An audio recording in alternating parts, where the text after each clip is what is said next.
Bonjour, ici Isabelle Huot, intervenante communautaire pour le BAF. Aujourd'hui, je vais vous montrer comment faire un poulet et des patates au four.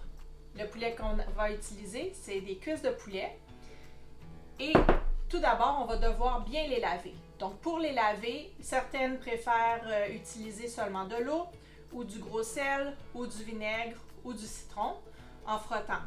Moi, j'utilise seulement de l'eau, donc à grande eau, on frotte bien le poulet dans toutes ses cavités et puis on s'assure de bien nettoyer l'évier avant et après afin de ne pas propager de bactéries.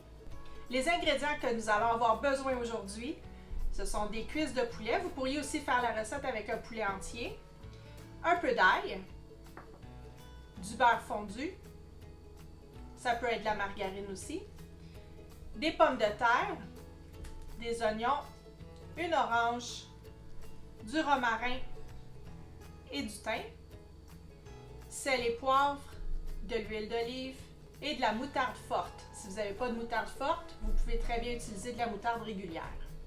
Donc on va commencer avec le poulet. Pour débuter avec le poulet, ce qu'on va faire, c'est qu'on va tapisser le fond d'un plat qui va au four avec des tranches d'oignons.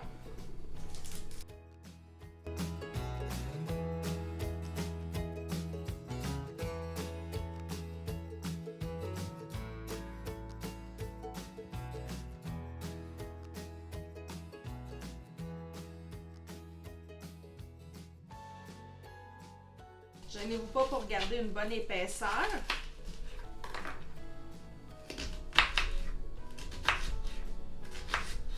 Et ensuite, on va venir les déposer afin que ça couvre tout le fond. J'ai les yeux qui pleurent à cause des oignons encore une fois. Donc, on peut très bien enlever là, des rondelles pour que ça soit partout. Le but, c'est que le poulet ne s'assoie pas directement dans le fond. Comme ça, il ne va pas coller.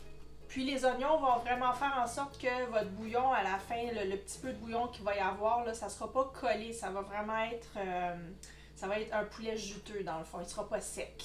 Une fois que les oignons sont dans le fond de notre plat, on vient chercher notre poulet. On ne met jamais le poulet sur la même surface directement que où ce qu'on coupe les légumes. Donc on garde vraiment quelque chose séparé pour les viandes. C'est le cas pour toutes les viandes. On va venir saler et poivrer notre poulet.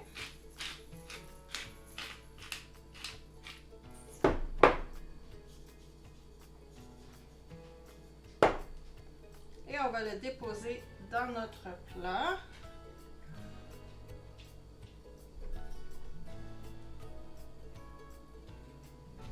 Comme ça. On s'assure qu'il ne soit pas un par-dessus l'autre, mais bien un à côté de l'autre. Ensuite, avec du beurre qu'on va avoir préalablement fait fondre, on va venir badigeonner. Si vous n'avez pas quelque chose pour badigeonner, vous pouvez tout simplement là, le faire aller dessus avec une petite cuillère sans problème. Ça va venir faire une peau qui est crisp, croustillante.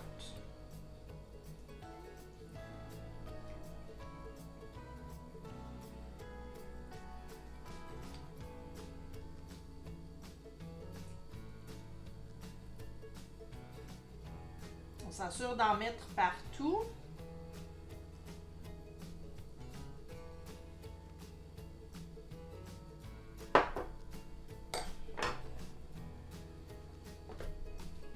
Avec l'orange, c'est pour donner un petit peu de goût à notre poulet. Donc ce qu'on va faire, tout dépendant du nombre de cuisses de poulet que vous avez, vous coupez des grosses tranches d'orange. Vous allez juste venir la déposer en dessous de votre cuisse de poulet.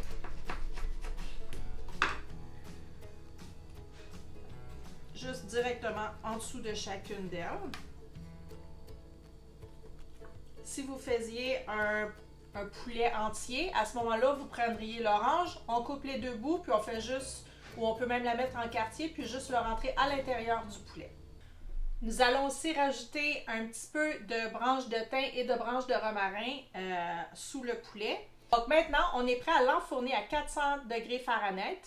Et puis, on va le couvrir d'aluminium avant de le faire. Juste avant la fin, pour s'assurer que tout soit bien grillé, on va retirer le papier d'aluminium.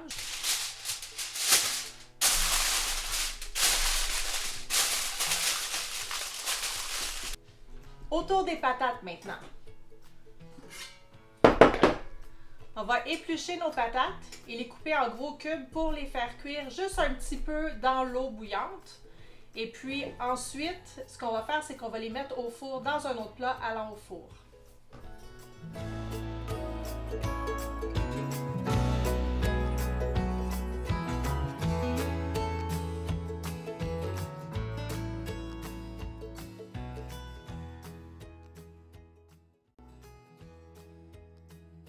Donc, mes pommes de terre sont coupées en gros cubes. Je les ai rincées, j'ai mis de l'eau. Et maintenant, on va rajouter du sel. Et on va les faire cuire jusqu'à temps qu'elles soient al dente. Donc, pas prêtes à être pilées comme quand on fait des patates pilées. On veut quand même qu'il y ait une petite fermeté parce qu'ensuite, on va les mettre au four puis on veut pas que ça devienne trop mou. À tout de suite! Pendant que le tout est en train de cuire, on va préparer une petite marinade pour nos pommes de terre. Une fois qu'elles vont être al dente, on va pouvoir les égoutter puis ensuite mélanger la marinade avant de les enfourner. Donc, on a besoin d'un plat. Et on va y aller avec 3 cuillères à soupe d'huile d'olive.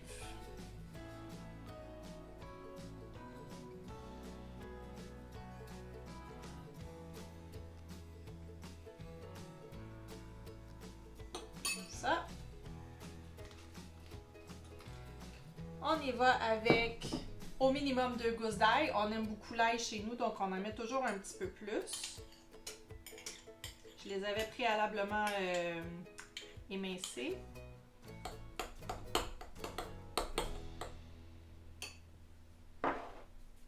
On va aussi mettre des branches de romarin. Comme ça.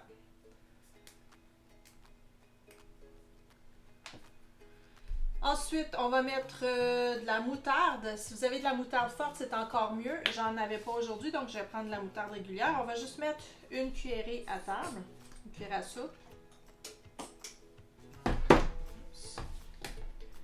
Et ensuite, du sel et du poivre.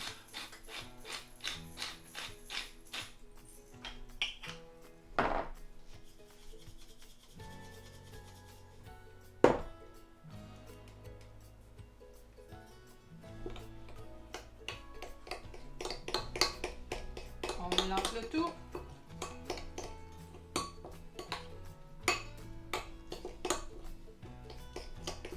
On laisse de côté. Quand nos patates vont être al dente, on va venir rajouter ça dans nos patates.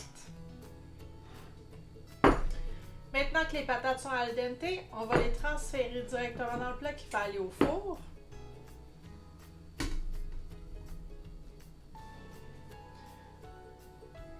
Je les ai fait cuire un petit peu plus qu'al dente. Il faut vraiment garder un œil dessus quand on les fait cuire.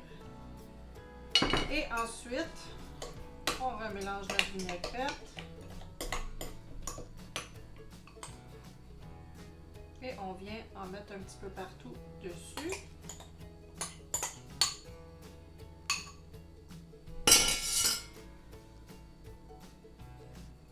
J'ai pris un grand plat pour le four parce que je veux être sûre qu'elles grillent. Donc, en les mettant pas une par-dessus l'autre, elles ont plus de chances de griller que si on les empilait toutes dans un plus petit plat allant au four.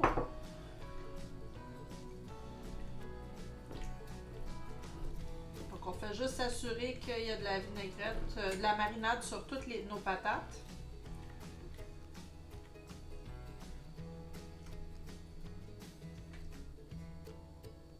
On laisse reposer 5 minutes et ensuite on envoie au four.